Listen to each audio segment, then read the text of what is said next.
How's it going, guys? My name is Voss. I hope you guys are doing well and hope you've enjoyed a lot of the reviews that I've been doing. And today I'm in a 2006 Ferrari 612 Scaglietti.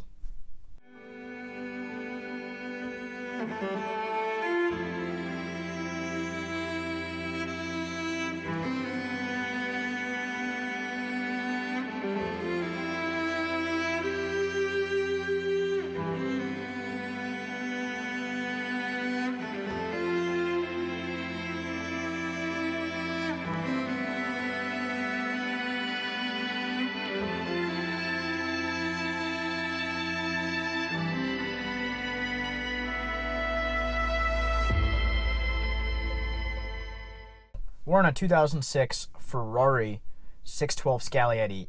This is a pretty crazy car. This was the final V12, belt-driven V12 that Ferrari ever made. This car, brand new, was roughly started around $250,000, and it was the successor to the previous 456M. And this was the next car in line. This was a crazy car. It was a V12, front engine, rear-wheel drive. It's a true 2+2. There's rear seats back here. I mean, they're not the most spacious things, but compared to like the newer Ferraris that are doing the 2+2, this is rather spacious. And this was really created kind of as the everyday Ferrari, the V12 Ferrari you could drive every single day and not worry about. This car was pretty crazy when it came out. I mean, we're talking an aluminum space frame chassis, kind of like the 360 Modena, and paired with the 5.7 liter 4-cam V12 in the front and rear-wheel drive. This car was crazy. It had crazy weight distribution. Some would compare it to the Mercedes SLR, is how well the weight was distributed. It comes fitted with the F1 inspired transmission, making shifts relatively smooth and not as jerky. It almost represents something of a dual clutch. It wasn't quite there yet.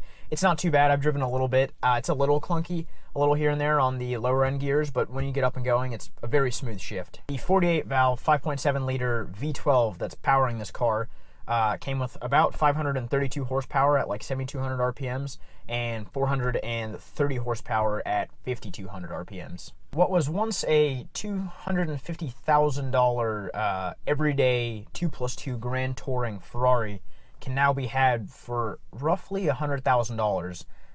So we're talking, I mean, this car is pretty much done depreciating. They're starting to go back up in value. They're very hard to come by.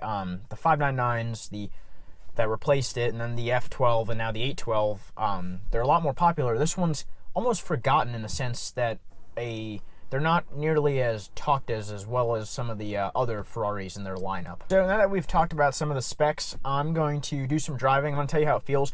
This, after all, was advertised as a daily driving Grand Touring Ferrari. It's supposed to be ultra comfortable on the road. The shifts are supposed to be smooth. So I'm going to take it out on the road, and I will tell you how it feels.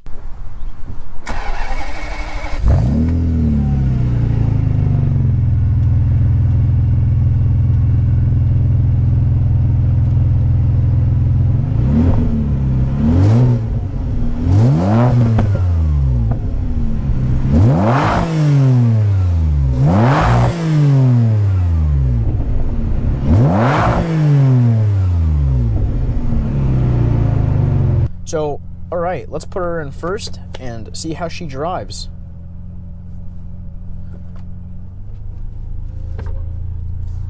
The steering wheel is very, very light for a V12, supercar, a rear-wheel drive V12 sedan, or I guess coupe, 2+2 coupe. I would expect the steering to be a lot tighter than it actually is. It's very comfortable. And like I was saying, Ferrari advertised this as kind of the everyday driver, the daily driving Ferrari that you could take just about anywhere. It's supposed to be that 2+2 Grand Tour, and this one's got 60,000 miles. It hasn't been driven a whole lot, but it's supposed to be a very comfortable driver for the road.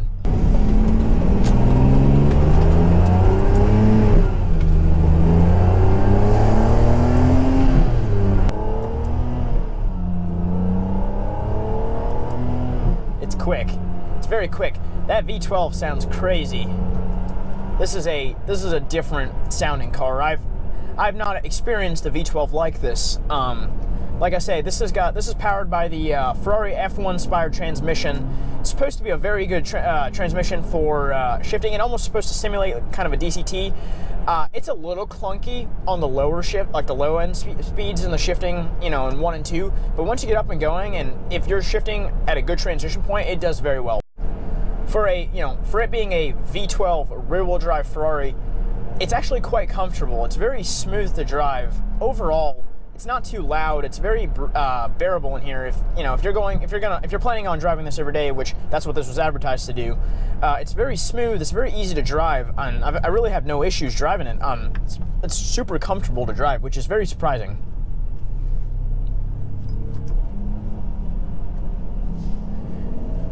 That 5.7 liter V12 back in 06 made roughly about 530 horsepower, which was supposed to help it accelerate from 0 to 60 in roughly 4 seconds. And it's a fast car. I mean, you can feel the power once it gets on. It doesn't throw you in your seat like some of these other cars I've been driving lately, but it's a very comfortable car. It's got a lot of power, and it's always there when you need it. It's naturally aspirated.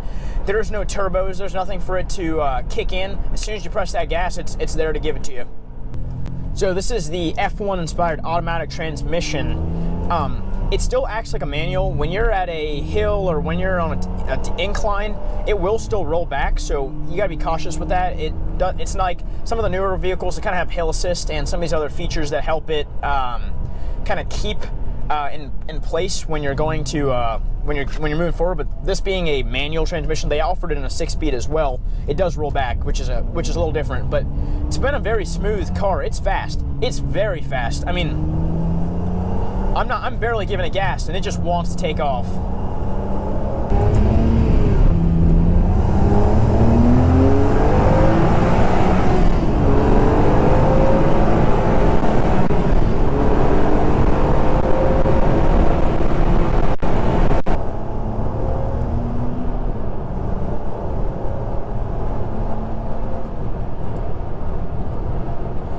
It's fast. It's extremely fast. It's not jerky fast. The power is delivered very smooth, and overall, as soon as I've noticed, once you get up into the higher speeds, the road we're on is kind of crappy as well. But there's definitely a lot more road noise inside the cabin.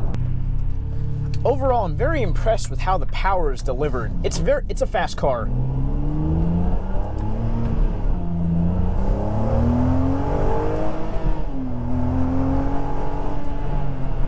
It puts that power down so well.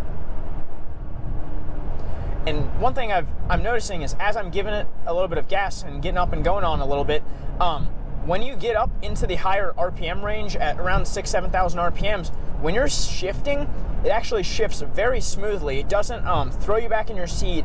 The shifts are not clunky at all. It's a very smooth transition. And like I was saying before, this was a $250,000 car, a base car starting. That was before the options.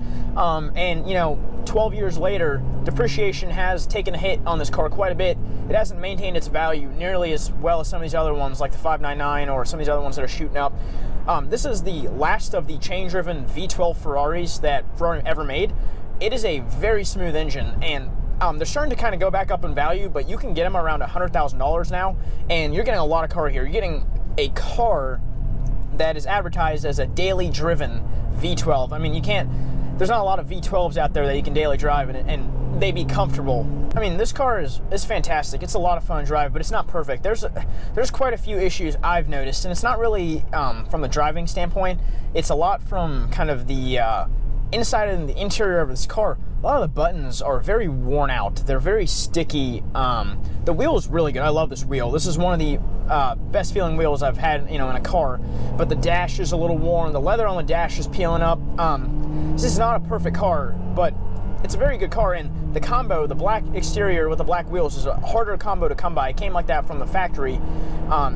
Overall, this is a great car, but it's not perfect, and it hasn't aged as well as Gallardo or some of the other vehicles that I've been in.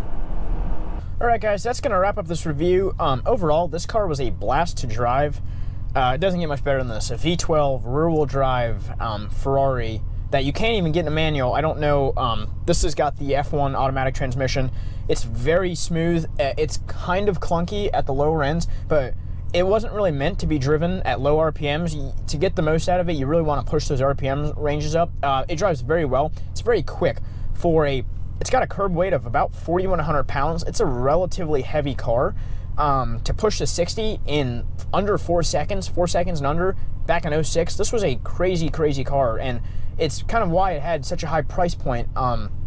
But because of depreciation and other factors, you can get this thing for $100,000 or less now. They are going to go back up in value. I hope you guys enjoyed this review, and if you did, please smash that like button, turn that notification bell on, subscribe. Check out my Instagram, Vask, VASK614. I'll link it here. You can see a lot of the stuff that I do there before it goes on YouTube, and share this video if you guys enjoyed this and you want somebody else to see this review, or if someone's interested in getting a 612. It's a great car, and there's a lot of value here for what you're getting. So share this video, and thanks for watching. I will see you next video.